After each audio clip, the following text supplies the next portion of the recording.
Amici sportivi, eccoci qua con Calcio Parlando, puntata di oggi, sabato 5 luglio 2014, insomma ci siamo e ci stiamo avvicinando a grandi passi alla 400esima puntata che sarà quella di lunedì 21 luglio, quindi ancora poche puntate insieme a Daniele Amadasi naturalmente per commentare. Intanto poi questo mondiale che si sta avvicinando alla sua conclusione, i quarti di finale con quello che si è disputato ieri sera in Brasile e quello che si completerà oggi. Brasile e Germania sono le prime due semifinaliste, le altre usciranno dalle sfide Olanda-Costa Rica e Argentina-Belgio, entrambi in programma questa sera rispettivamente alle 22 per gli Orange e alle 18 invece per la nazionale argentina. Il Brasile ha vinto di misura, lo stesso ha fatto la Germania, Verde Oro hanno piegato la Colombia 2-1, in gol due difensori centrali, Thiago Silva e David Luiz, quest'ultimo con una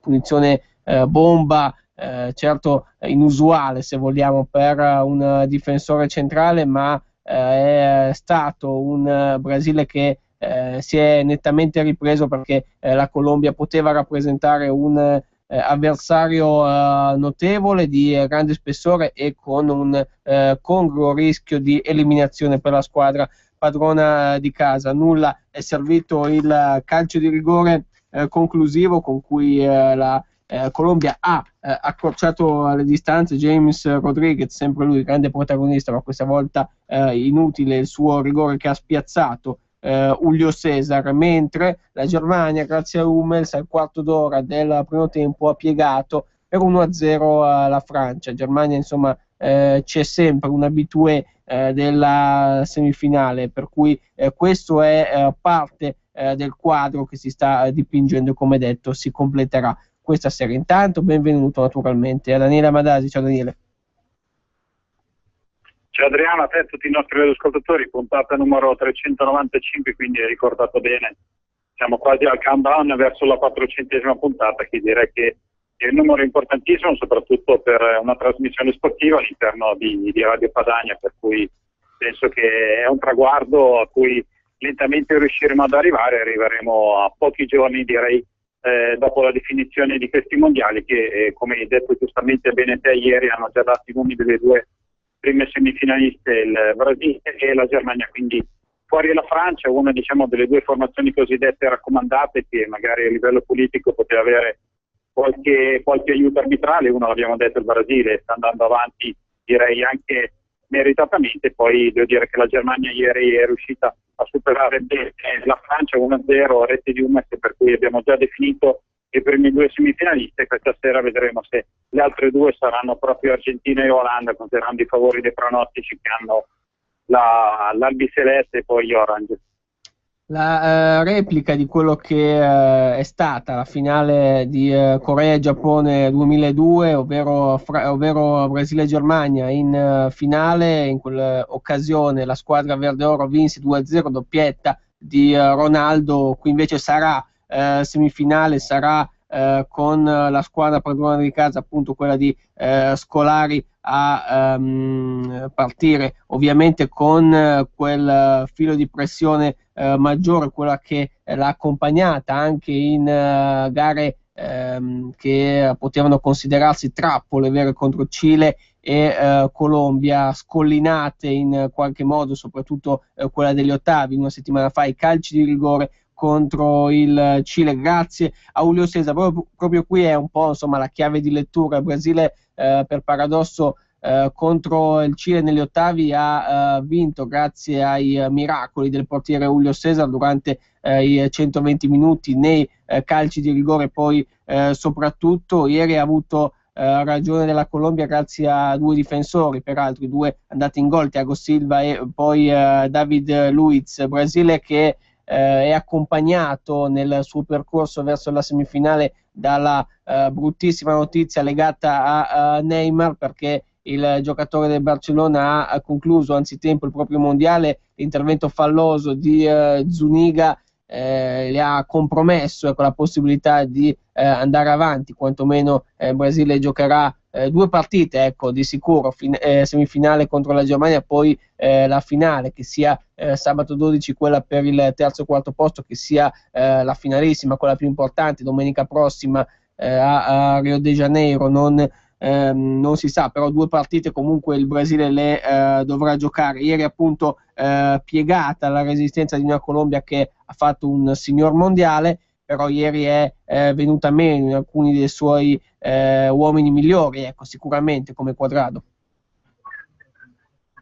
Sì, una Colombia direi timida, soprattutto fin dall'inizio della gara, per cui il Brasile ieri comunque ha meritato di vincere, anche se, ribadisco, a me questo Brasile non mi sta assolutamente piacendo, è una formazione che va avanti esclusivamente su singole giocate, dovrebbe avere perso Neymar, e questo serve una perdita incredibile, perché là davanti Fred secondo me è un calciatore che nemmeno nella selezione italiana avrebbe giocato, il che è tutto dire.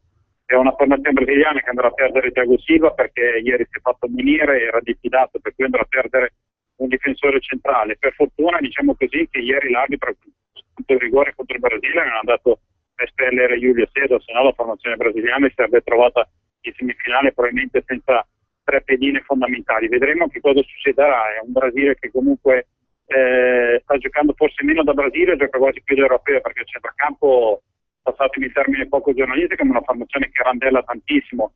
Marcelo ieri ha dimostrato di andare direttamente sulle caviglie senza problemi, così come aveva dimostrato anche Fernandinho, che non è stato munito soltanto per questa regola assurda della federazione che, diciamo così, ha consigliato agli arbitri di non dare cartellini gialli nei primi 30 minuti. Allora mi sembra una soluzione abbastanza strana, soprattutto perché si sono visti dei fallacci, logicamente poi da ambo le parti, perché quando si è capito che Fernandinho è stato munito per un intervento che era forse anche più del giallo, la stessa Colombia si è adeguata magari su questa circostanza. È un Brasile quindi che va avanti, però vedremo se andrà a pagare dazio per le assenze di sicuro di Thiago Silva e molto probabilmente anche di Neymar.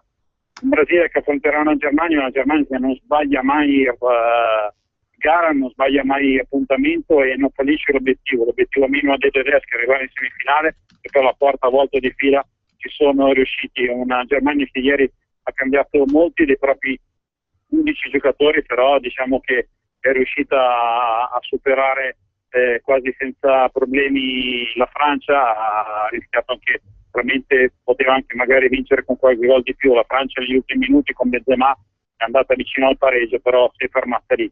E vedremo che cosa succederà oggi, quindi vedremo se ci sarà l'altra semifinale, diciamo così, fra America del Sud e Europa, perché una riguarderà Brasile e Germania, l'altra sulla carta dovrebbe riguardare Argentina e Olanda. Tornando al Brasile, è da segnalare che la formazione carioca, di fatto, dopo aver eliminato 3 concorrenti quotate, tutte sudamericane, perché stiamo parlando di Messico, di Cile e di Colombia, adesso finalmente dovrà vederselo anche con una corazzata europea. Vedremo che cosa succederà contro la Germania. Hai detto giustamente bene te della pressione psicologica, e non è un caso che ieri, dopo essere andato avanti per 1-0, ogni volta che i difensori del Brasile riuscivano a prendere palla, oppure diciamo così, la tiravano lontano dal campo, c'era una sorta di boato in tutto lo stadio, quindi questo fa capire quanta preoccupazione ci sia. Un Brasile che, abbiamo detto, è obbligato a vincere il mondiale per tutto quello che c'è stato dietro l'organizzazione folle a livello economica in Brasile 2014 per questa edizione iridata, ed è una pressione molto pesante, che lo diventa di più soprattutto se vanno a mancare dei giocatori fondamentali per la formazione muscolare. Tra l'altro poi il paradosso anche legato alle due semifinali, alle due gare, scusate, dei quarti di finale che abbiamo visto ieri, per quel che ci riguarda, quello che può essere magari il nostro osservatorio, in Brasile e Colombia c'erano in totale, tra titolari e subentrati, 12 giocatori che appartengono, scusate, al nostro campionato tra Brasile e naturalmente Colombia. Per quel che riguarda Francia Germania invece ne troviamo uno solo, che è Pogba, anzi due, perché nella Germania c'era anche Klose, che ha giocato, poi è stato sostituito a metà secondo tempo. Un abisso, se vogliamo, ma anche questa peculiarità che potevamo trovare in Brasile e Colombia, occhi puntati anche da parte nostra, diversità invece in Francia e Germania. Poi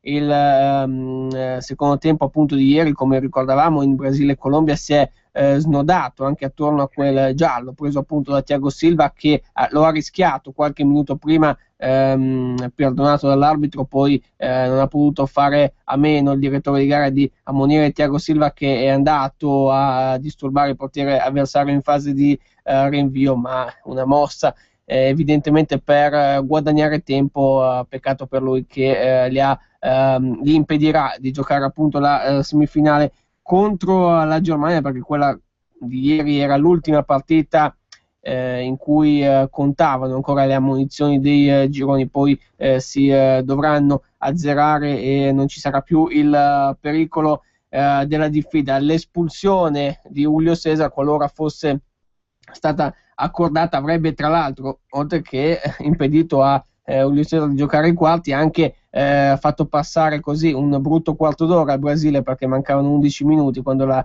Colombia ha accorciato le distanze. Quindi al netto del recupero sarebbe stato un bel finale thrilling ancora di più, ma la Colombia che ieri non ne ha approfittato dopo aver segnato l'1-2, chissà cosa avrebbe potuto produrre dalle parti della porta brasiliana. Dunque stasera con Argentina-Belgio ore 18, con Olanda-Costa Rica alle ore 22. Il calendario, Daniele, dei quarti di finale del mondiale è stato quasi posto in ordine decrescente, neanche a farlo apposta, cioè su partite dall'equilibrio diciamo piuttosto stabile. Ovviamente quella tra Francia e Germania, due colossi, ovviamente un Brasile Colombia altrettanto in equilibrio per quello che potevano essere le proiezioni. Poi abbiamo appunto in ordine decrescente per come si disputeranno le gare Argentina-Belgio, con il Belgio che è una grandissima squadra, ma ovviamente l'Argentina ha una larga parte di favori parte favori del pronostico, e poi questo Olanda-Costa Rica che, ripetiamo, sempre sulla carta dovrebbe essere qualcosa di scontato. Sì, ieri abbiamo visto a livello anche di quotazioni, diciamo così, iniziali dei bookmaker, dei vari siti di scommesse. La gara Francia-Germania era una sorta di tripla, aveva leggermente fuori il pronostico la Germania, ma di qualche punto percentuale, così come il discorso del Brasile nei confronti della Colombia. Oggi invece, andando a vedere le varie quotazioni, Argentina e Olanda, diciamo così, sono già date quasi come possibili semifinaliste. Vedremo cosa succederà. Il Belgio ha fatto un ottimo mondiale e affronta un'Argentina che diciamo così sta andando avanti bene, però non è capace di vedere un gran bel gioco, a differenza del Belgio che è un gioco molto corale. La Costa Rica rappresenta l'autentica sorpresa di questo mondiale. Oggi l'Olanda è strafavorita, però a volte è difficile andare in campo considerando che è tutto da perdere. Ecco, oggi l'Olanda è tutto da perdere, Costa Rica è tutto da guadagnare, soprattutto la formazione centroamericana l'abbiamo visto a livello atletico. Sta molto bene, ha dimostrato di tenere campo senza problemi per i 90 minuti, probabilmente anche oltre. Tornando invece al discorso di ieri, hai fatto notare che probabilmente il Brasile avrebbe giocato gli ultimi minuti con 10 uomini, magari anche in 9, considerando che dovrebbe essere, in caso di espulsione di Julio César, sarebbe stata una sostituzione, e poi Neymar di fatto non poteva essere sostituito per infortunio, quindi il Brasile che avrebbe rischiato anche di giocare in 9 contro 11. Invece per quello che riguarda il discorso, diciamo così, dei sudamericani d'Italia, è vero, c'è stata una sorta di riscossa, soprattutto per quello che riguarda il discorso Cile-Colombia, perché Cile, oltre a Vidal e diciamo Isla, che sono forse i due giocatori più importanti, ha riproposto un Piniglia che stava entrando nella storia con quell'incredibile traversa, e Edu Vargas, che era stato scartato dal Napoli, che invece quest'anno ripartirà in ritiro estivo con la formazione partenopea, perché Benitez, diciamo così, vuole rivederlo dopo il mondiale fatto. Ieri la Colombia aveva una sorta, diciamo così, di selezioni di Serie A, perché in difesa c'era Mero, c'era Zapata, c'era Yepes, e poi abbiamo visto Quadrado che ieri ha fatto poco nulla, forse ha fatto anche un errore incredibile su un contropiede in 4 contro 2 dove la Colombia poteva andare a rete, Quadrado ha sbagliato veramente un assist incredibile che avrebbe messo il proprio compagno davanti alla porta. Poi abbiamo visto all'opera Ibarbo, abbiamo visto all'opera Guarini e poi nella ripresa entrare anche Quintero. Quintero è un giocatore che l'anno scorso aveva giocato nella massima serie con il Pescara, che poi è stato venduto alle porte. Per cui diciamo così, ci sono alcuni giocatori stranieri che sono usciti fuori dal nostro campionato. Questo può essere un dato, direi, da un certo punto di vista positivo, dall'altro negativo, soprattutto perché magari non hanno portato quell'apporto qualitativo, soprattutto per alzare il livello del gioco espresso dall'Italia. E giusto per chiudere il discorso anche mondiale per quello che riguarda l'Italia, avevamo parlato diciamo così, di Prandelli che di fatto si era licenziato nella nazionale italiana, Prandelli che ripartirà andando a allenare Galatasaray. Vedremo cosa succederà come nuovo allenatore, sperando che ci sia comunque un repuliste totale, per cui non ce ne voglia parecchio, però speriamo che vada qualcuno di più giovane di nome e di fatto a guidare la Federcalcio italiana, che ci siano allenatori che possa dare del gioco all'Italia e soprattutto che si vada a pescare tutto quello che di buono ha fatto l'Under 21, perché purtroppo l'Under 21 ogni anno arriva in semifinale o in finale di categoria, quando magari non è andato a vincere il proprio titolo europeo, però negli ultimi anni abbiamo visto pochissimi giocatori dall'Under 21 essere promossi in prima squadra. Daniele, prima di salutarti, il mercato, quello che può proporre anche nella prossima settimana con l'inizio. Intanto notizia di questa mattina, il Chievo ha preso Francesco Bardi per la Porta. Bardi, legato ovviamente all'Inter, ha rinnovato fino al 2018 con i nerazzurri, adesso si trasferisce a Verona dopo la parentesi al Livorno, sia in Serie B, poi anche l'ultimo campionato in Serie A. Bardi peraltro portiere della nazionale Under 21. Sui turbe ancora niente. Cosa può accadere magari nella prossima settimana? Vi daremo ovviamente conto di tutto anche lunedì, quando saremo di nuovo in onda alla stessa ora, alle 13:15. Ma diciamo così che stiamo vivendo un po' una sorta di stallo, perché sono partiti anche i primi due ritiri importanti, prima il Torino, ieri anche l'Inter ha iniziato la propria avventura.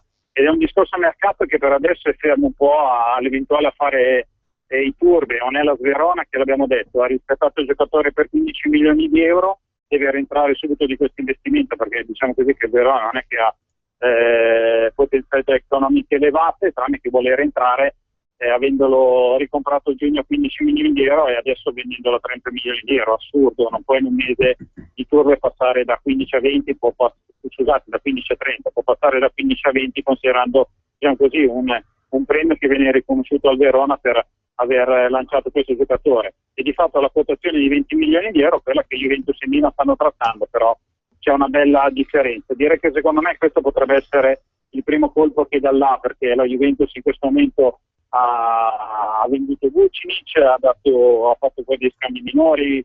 Il Sassuolo è una formazione che in questa fase di mercato, Adriano, ha fatto tantissimi scambi, soprattutto con la Juventus, e questo è anche un dato caratteristico, perché l'anno prossimo ci sarà un Sassuolo, diciamo così, quasi vestito per metà di bianconere. Questo potrebbe essere magari un aspetto che porterà a qualche critica proprio quando ci sarà la sfida fra i campioni d'Italia e la formazione modenese. Quindi secondo me dipenderà tutto da cosa succederà con i turbe, perché l'Hellas Verona di fatto andrebbe a guadagnare dei soldi e potrebbe investire sul mercato.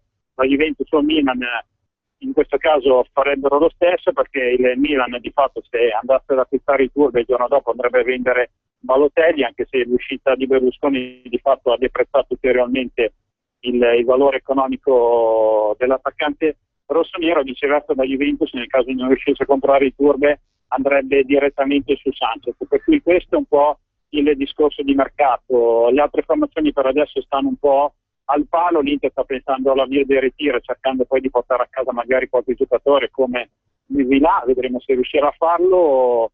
La Roma direi che in questo momento non ha grosse operazioni da fare, così come il Napoli. La Fiorentina viceversa sta tendendo, diciamo così, l'offerta principale da 40-45 milioni di euro per quadrato, e probabilmente in questo caso andrebbe a vendere il colombiano, che proprio quest'anno è stato riscattato definitivamente dalla formazione viola, dando quella seconda parte di 15 milioni di euro all'Udinese. Per cui direi che settimana prossima, a partire dall'affare di turbe, potrebbe veramente poi innescarsi una serie importante di operazioni di mercato in massima serie. Questo è il punto mercato. Daniele, ci ritroveremo naturalmente con te lunedì 7 luglio ore 13:15 per la ripresa anche della nostra settimana. Andiamo avanti oggi fino alle 14 ovviamente come di consueto, ma tra mondiale con le due semifinali che saranno pronte per il via e poi anche gli sviluppi del calciomercato ci sarà ovviamente molto da offrire insomma ai nostri ascoltatori. Assolutamente, quindi buon proseguimento di puntata a te, Adriano. Ci sentiamo lunedì per analizzare le due semifinali dei mondiali di Brasile 2014, vedere cosa sarà successo a livello di calciomercato e poi magari anche aprire delle finestre importanti per quello che riguarda le difficoltà di iscrizioni di 3 formazioni di Serie B e di una decina in Lega Pro, che potrebbero logicamente poi portare a una serie di ripescaggi sia in Serie B appunto che nell'ex Serie C. E quindi ne parleremo sicuramente anche nella seconda parte di oggi. Grazie intanto a Daniele Amadasi, per cui questo il quadro anche della situazione per quanto riguarda i quarti di finale del mondiale che ribadiamo hanno visto ieri il Brasile battere 2-1 la Colombia grazie ai gol di Thiago Silva e di David Luiz. Il rigore di James Rodriguez per i colombiani è servito solo a accorciare le distanze negli ultimi 10 minuti, ma non ha permesso la rimonta sul Brasile padrone di casa. In precedenza la Germania aveva piegato 1-0 la Francia grazie al gol di Hummels al 13° del primo tempo. Oggi appunto alle 18 Argentina-Belgio con la nazionale argentina. Tra l'altro l'arbitro della gara sarà italiano Rizzoli, con Romero in porta, Zabaleta, Fernandez, Garay, Basanta alla linea difensiva, Gago, Mascherano, Di Maria a centrocampo e poi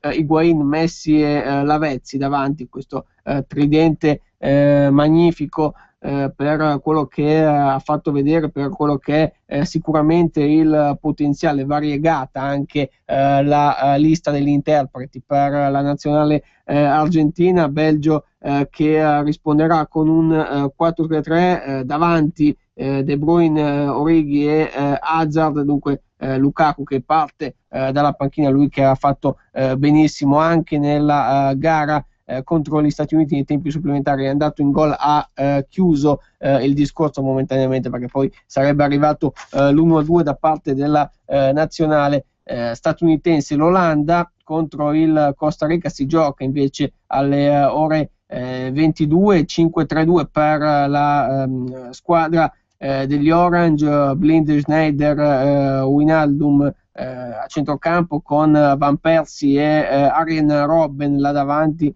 Anche qui parliamo di una batteria offensiva assolutamente invidiabile. Nella Costa Rica il portiere Navas recupera, quindi dovrebbe con tutta probabilità esserci lui, che era dato in dubbio nei giorni precedenti dopo peraltro il rigore parato nella lotteria finale, nella sequenza dei calci di rigore degli ottavi di finale contro la Grecia. Se Brasile-Germania, semifinale sicura, sarà un remake di quella che invece è stata la finalissima, l'atto conclusivo della Coppa del Mondo del 2002 in Corea e Giappone.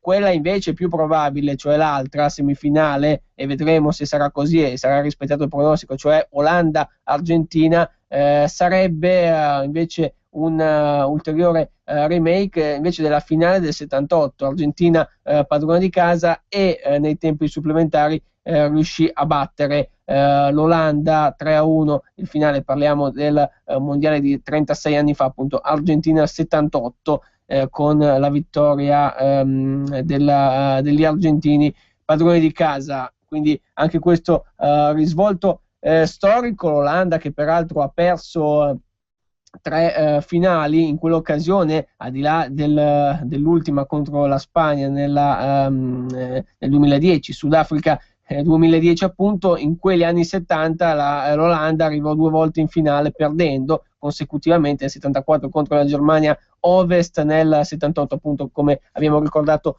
contro l'Argentina, che potrebbe essere avversario nella semifinale. Si giocherebbe mercoledì, perché martedì sera alle 22 c'è Brasile e Germania, mercoledì sera invece sempre alle ore 22 ecco l'altra partita. Appunto Olanda ovviamente ha diciamo un avversario che suggerisce di puntare i favori del pronostico sugli orange, un po' più difficile sulla carta il compito dell'Argentina contro il Belgio, che da outsider che doveva essere in questo mondiale si è assolutamente mostrato tale. Abbiamo visto anche negli ottavi solo 3 partite su 8 sono finite al 90esimo negli ottavi di finale. Per le altre 5 ci sono voluti i tempi supplementari, in qualche caso anche i calci di rigore, che peraltro hanno promosso il Brasile contro il Cile e la Costa Rica contro la Grecia ieri, 2 partite che invece sono finite al 90esimo. Appunto Brasile Colombia 2-1, Francia Germania 0-1 con la prima semifinale composta. Ed è da questo che partono i quotidiani sportivi. Andiamo ad analizzare le loro prime pagine. In edicola quest'oggi: Brasile e Germania, a voi due. Ci aspetta una fantastica semifinale. La Seleção ha battuto la Colombia 2-1, ma è in ansia per Neymar, uscito in barella. I tedeschi hanno eliminato la Francia 1-0. Martedì a Belo Horizonte si riproporrà la finale del Mondiale 2002, quello che dicevamo prima, la doppietta di Ronaldo nella gara ultimo atto del 2002 appunto in Corea e Giappone. Argentina e Olanda poi rischiano con le sorprese, questo per quanto riguarda le partite di oggi. L'albiceleste affronta il Belgio e quindi poi c'è l'Olanda contro la Costa Rica, ricordiamo prima l'Argentina alle 18, poi alle 22 l'Olanda. Parte l'Inter, invece si legge in taglio laterale, Vidic già leader, scatta la caccia al talento Rabot.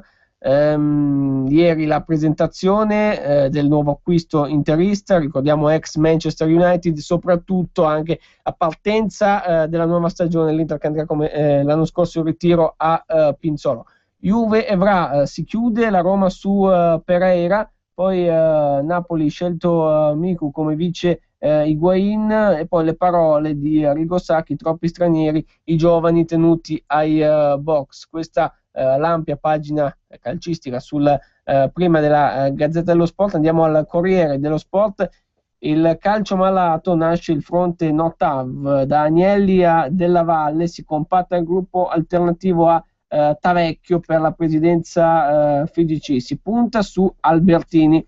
Brasile e Germania, che spettacolo, Colombia e Francia KO, ora una grande semifinale, decisivi i difensori da Hummels a Thiago Silva a David Luiz, quindi 3 difensori, ansia Neymar, e oggi l'Argentina rischia contro il Belgio. Mercato, la Juve parte all'assalto, obiettivo Evra, carica Vidic all'Inter per vincere, e poi ecco perché Rabiot va alla Roma.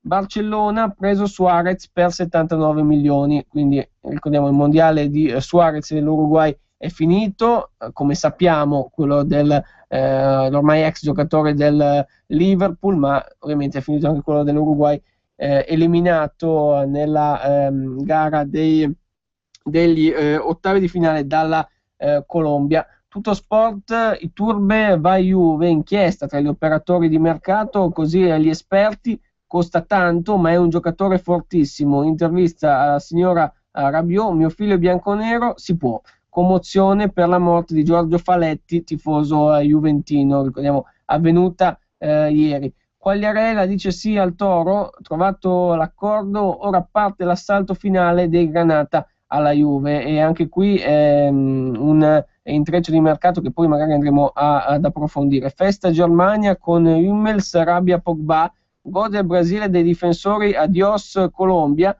Poi per Mazzarri la nuova Inter parte fra troppi mal di pancia. Furia Balotelli invece per quanto riguarda il Milan, stufo del Milan, ora nel mirino c'è Griezmann, e quindi questo era anche il capitolo mercato cui tutto sport insomma è abituato a dedicarsi. Per quel che riguarda Quagliarella, che si avvicina sempre di più al Toro, secondo il quotidiano torinese sarebbe peraltro un ritorno, ecco che va a tramontare il discorso legato alla contropartita da offrire al Verona per Juan Manuel Iturbe. Si diceva fosse l'asso nella manica per colmare, ecco, quel divario vicino ai 20 milioni di euro, anche di poco superiore, ma poi con il Verona che ha alzato il prezzo sta davvero scatenando un'asta per il giocatore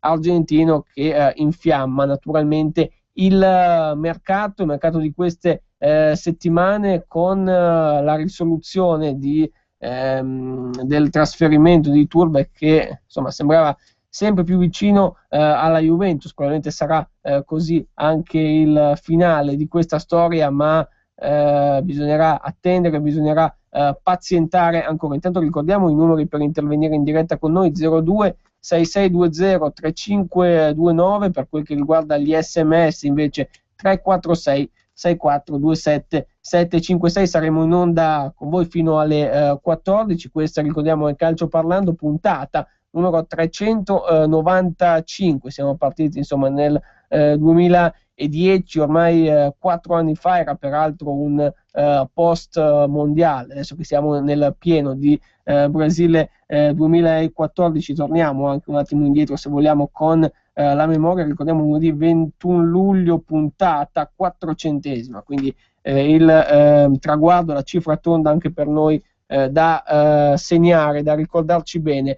E come dicevamo anche prima con Daniele Amadasi, certo c'è anche il seguito, il post mondiale per un Cesare Prandelli che si è accasato al Galatasaray. Ormai siamo davvero alla quasi ufficialità. Prandelli che poi abbiamo visto non andrà a percepire cifre molto differenti da quelle che guadagnavano i suoi predecessori. Peraltro Prandelli andrà a succedere in panchina a un altro italiano, ovviamente Roberto Mancini nel Galatasaray, un po' la frontiera italiana, e anche questo asse che si è un po' creato da Terim allo stesso Mancini appunto adesso vediamo un Cesare Prandelli che dopo il mondiale fallimentare con l'Italia andrà in Turchia per fare grande un Galatasaray che era partito con credenziali comunque positive. Ricorderete lo scorso anno con un buon cammino europeo, al di là di quello che poi è potuto svilupparsi nel proprio campionato. Di certo una novità che ha sorpreso un po' tutti per Cesare Prandelli, quello che sarà la sua prossima esperienza, la sua prossima avventura in Turchia. Lui in Italia, ricordiamo, aveva guidato ovviamente il Verona, il Venezia, tra le altre la stessa Fiorentina, squadra che ha portato ovviamente in alto, è rimasto legato in un certo qual modo poi a Firenze, neanche a farlo apposta, con Coverciano, lì a 2 passi, il centro di allenamento, il quartier generale della nazionale italiana, quella che appunto Cesare Prandelli dopo 4 anni ha deciso di abbandonare, dando le dimissioni nell'immediato post Italia-Uruguay. Lui e Abete, da qui anche una sorta di pulizia che verrà fatta. C'è tempo, ricordiamo, fino intorno alla metà del mese di agosto per riassegnare, diciamo così, le nuove cariche, per dare insomma un po' di ordine, fare quadrato attorno a quello che è la ripresa di una nazionale quella azzurra che nel mondiale di Brasile 2014 non è certo stata all'altezza delle aspettative. Ricordiamo ancora i quarti di finale del mondiale, invece quello che invece vede chi va avanti sempre di più il Brasile, padrone di casa 2-1 ieri alla Colombia, di misura anche la vittoria della Germania 1-0 nella gara contro la Francia. Saranno queste le prime due semifinaliste, saranno Brasile e Germania a contendersi un posto nella finalissima di domenica prossima alle ore 21 a Rio de Janeiro. L'altra semifinalista uscirà, anzi le altre due usciranno dalle gare Olanda, Costa Rica e Argentina-Belgio. Questa gara si gioca alle 18, l'Olanda invece scende in campo alle ore 22 per proseguire il cammino, per vedere se due che possono a ragione considerarsi squadre rivelazione, la Costa Rica, soprattutto il Belgio fino a un certo punto, perché con un certo tipo di credenziali si era presentato a questo mondiale e le sta rispettando. Vedremo se queste due squadre potranno ostacolare il cammino rispettivamente di Olanda e Argentina verso la semifinale. Martedì sera, ricordiamo, Brasile-Germania, mercoledì invece l'altra semifinale che appunto sapremo da questa sera. Il calciomercato che invece tra ufficialità, qualche sussurro, insomma qualche voce, qualche indiscrezione, qualche incertezza vuole porre determinati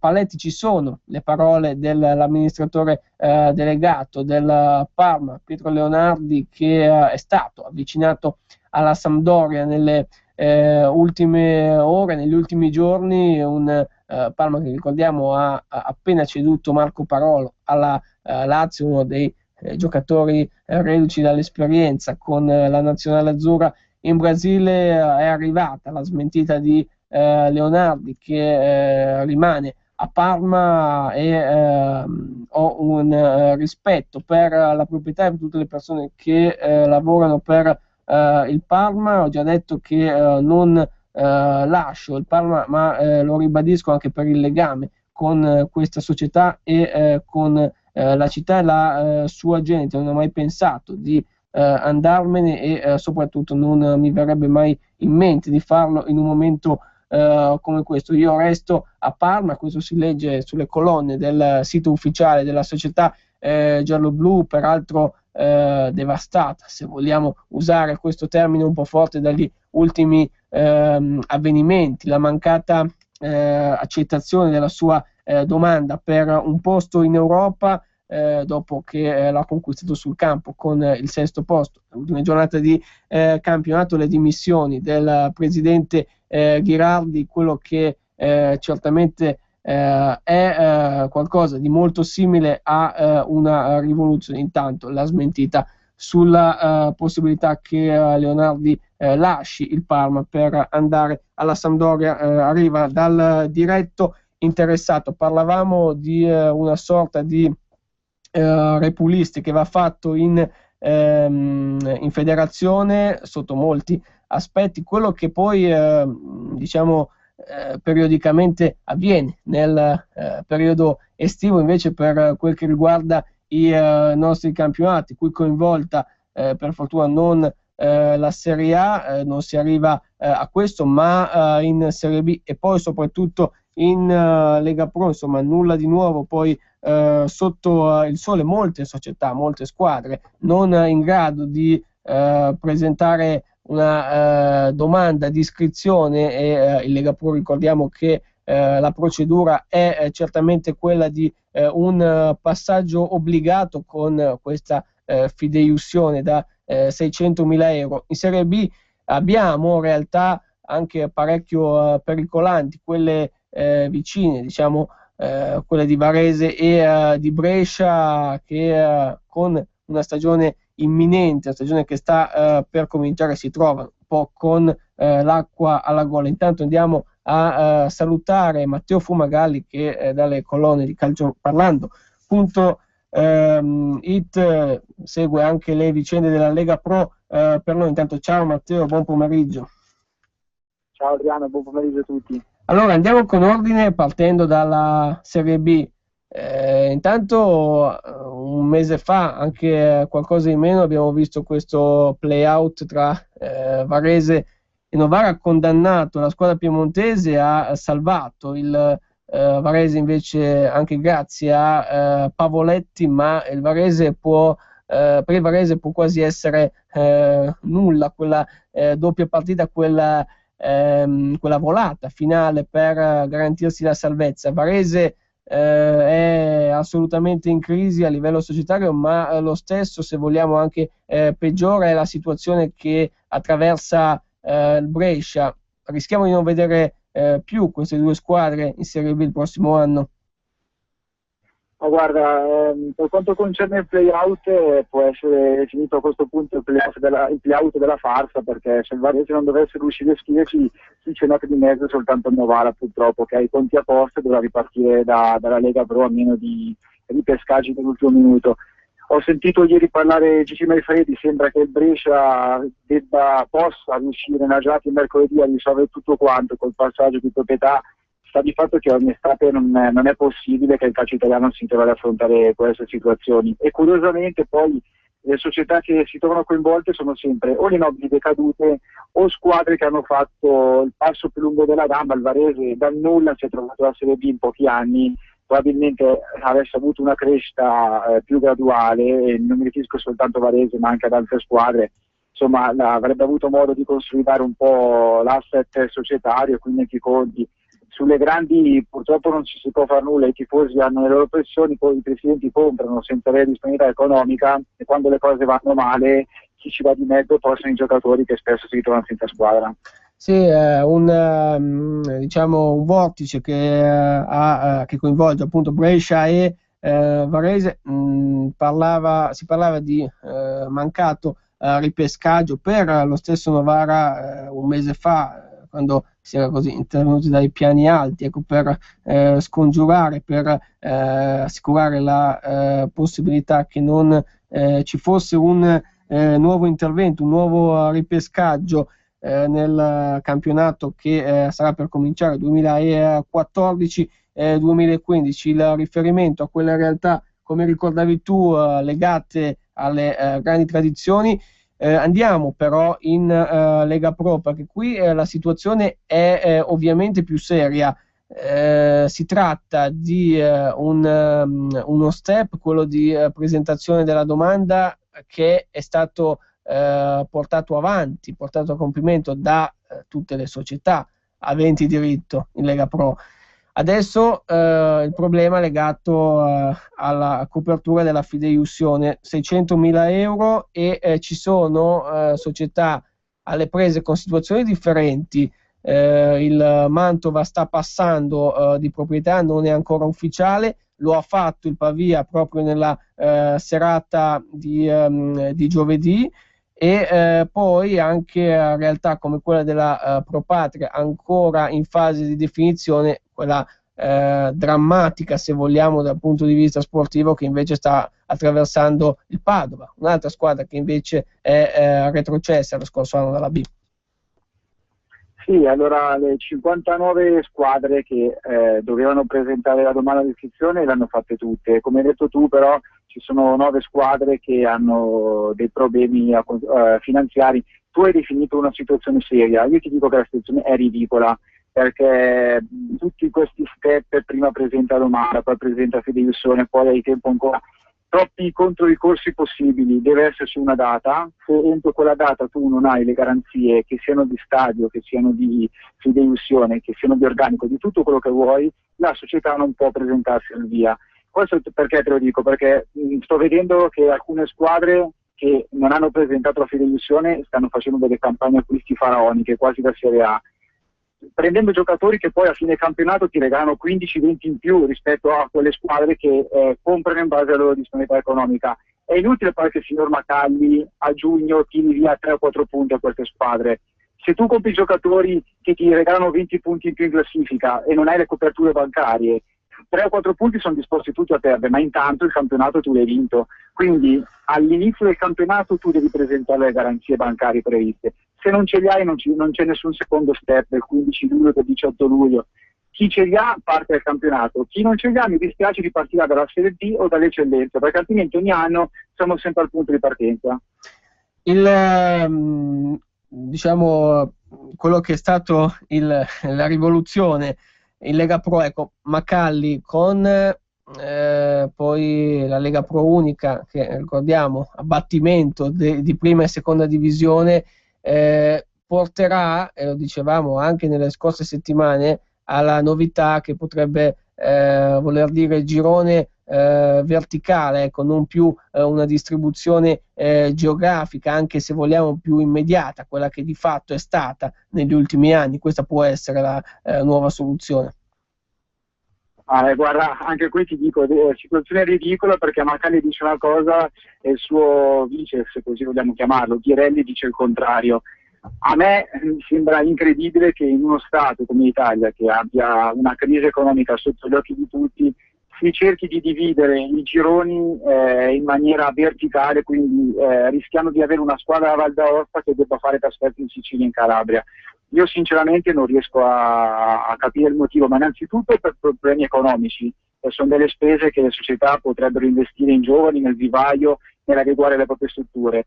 Sicuramente logistiche perché ti portano sempre via 2 o 3 giorni per allenamenti e trasferte, ma poi ti tirano via i derby. Qui si attacca il problema dei derby come ordine pubblico, problemi, incidenti, si ha paura insomma degli scontri in campagna e quant'altro, ma ragazzi i derby sono il sale del calcio. Macalli non riesco a capire cosa intende con campionato regionale. Abbiamo problemi nel collegamento, proviamo a chiedere a Matteo se ci sente ancora, se è collegato. Stavamo comunque approfondendo il discorso, ecco, ci sente ancora. Matteo, abbiamo avuto qualche disturbo nel collegamento. Detto questo, cosa può bollire in pentola nelle prime settimane, nei primi giorni, di fatto il mese di luglio, che vediamo, al di là della composizione dei gironi, di quella che può essere l'iscrizione, ecco, in sede di campagna acquisti come si stanno muovendo, ripetiamo, sarà un campionato unico, quindi non andremo più a scandagliare la Lega Pro divisa tra prima e seconda divisione, ma gironi che vedremo poi come saranno composti geograficamente. Intanto cosa succede nel mercato? Succede che come sempre ci sono le grandi piazze che stanno comprando a piene mani dalla Serie B e investendo sui giovani provenienti dalle primavere delle squadre di Serie A. E poi ci sono come sempre le piccole squadre che scommettono su giovani che vengono dalla Serie D o magari hanno fatto campionati un po' opachi in questi anni tra Serie B e Serie C e che spesso però arrivano davanti alle grandi squadre. Il Mantova si sta muovendo bene sul mercato, anche se niente, ancora problemi nel collegamento. Proviamo a ripristinarlo in questi minuti conclusivi di trasmissione. L'argomento Lega Pro, quello che è collaterale, se vogliamo, perché prima che parta il campionato ci si trova con l'annoso problema delle iscrizioni. L'abbiamo detto in qualche modo con Matteo Fumagalli. Adesso abbiamo stiamo provando ad affrontare il tema mercato, il tema di allestimento delle squadre. Dicevamo di un Mantova che peraltro sta cambiando proprietà, vuole darsi nuova credibilità. Ci sono stati interventi decisi, ci sono stati cambi in panchina, alcune situazioni poi sono da vedere, da verificare anche meglio. Non tutte le squadre hanno un nuovo allenatore e certamente sono giorni importanti anche in questo senso per capire un attimo quello che potrà accadere. Abbiamo ripristinato il collegamento. Roberto, come ci siamo? Ok, ci siamo. Scusi, ho problemi di linea.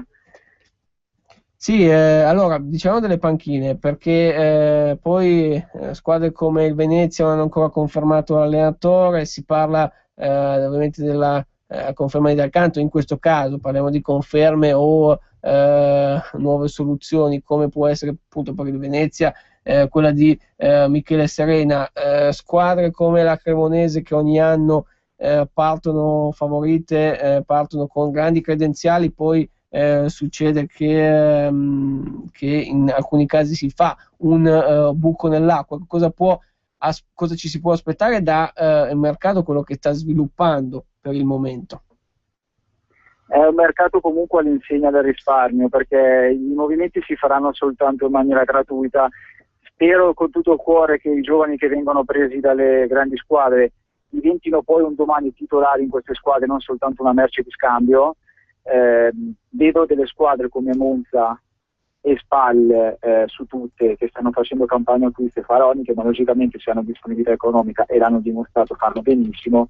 Per il resto sarà il solito campionato spaccato in due, poche potranno competere per andare in B e molte dovranno lottare per non andare in D, anche se è vero rispetto allo scorso anno, quest'anno saranno soltanto 3 squadre per girone a retrocedere e quindi non ci sarà quella corsa all'ultimo secondo per evitare di essere nella seconda metà della classifica. Per cui non mi aspetto dei colpi eclatanti, saranno dei colpi iniziali al risparmio, ma sicuramente qualche pezzo grosso viene dalla Lega Pro. Un'ultima cosa, il regolamento anche legato all'età, ai giovani, perché ovviamente c'era anche negli anni precedenti il famoso contributo della Lega Pro per incentivare l'utilizzo dei giovani. Adesso com'è la situazione? Se è cambiato qualcosa, ecco. Guarda, sembra incredibile ancora una volta, ma allo stato attuale non c'è ancora nulla di definito. Adriano, non ci sono le squadre che partecipano al campionato, figurati te se in federazione possono aver già deciso le regole del prossimo campionato. È tutti gli anni questa storia, la accettiamo, andiamo avanti per step, aspettiamo la Covisoc, poi aspettiamo il giudizio di Macali, forse 10 giorni prima che inizierà il campionato avremo chiaro tutto quanto. Sì, quindi un campionato che ricordiamo comincerà il 31 agosto, campionato di Lega Pro, il giorno 9 invece la Coppa Italia sarà al sabato, Coppa Italia Lega Pro in parallelo con quella che invece è la Coppa Italia Maggiore che comincia il giorno 10, il giorno successivo si giocherà appunto alla domenica. Questa è la parentesi Lega Pro. Matteo, grazie per l'intervento, ci risentiremo con tutta probabilità il 21, quando con la 400esima puntata andremo un po' così a ringraziare tutti. Ricordiamo sulle colonne del sito calcioparlando.com che l'approfondimento Lega Pro non manca mai settimanalmente, anche adesso che il campionato è fermo. Intanto grazie Matteo, alla prossima. Grazie a te Adriano e buon weekend a tutti. Dunque un saluto anche a Matteo Fumagalli, campionato di Serie B, campionato di Lega Pro con i loro problemi. Un grosso in bocca al lupo a Novara, a Brescia, scusate, e Varese, anche a Novara evidentemente, ma parliamo di squadre che devono affrontare i problemi economici, problemi finanziari per garantirsi un futuro, una sopravvivenza, laddove qualche settimana fa problemi di questo tipo sembravano non esserci in Lega Pro. Invece le situazioni, diciamo quelle a noi più vicine, Mantova, Acropatria, Padova e Pavia, con le loro iscrizioni al campionato, quella che del prossimo anno sarà Lega Pro unica, con 3 gironi da 20 squadre, 60 squadre in totale per la svolta, la nuova linea seguita dalla Lega Pro. Questo nei contenuti del prossimo campionato. Quello che invece è imminente riguarda il mondiale legato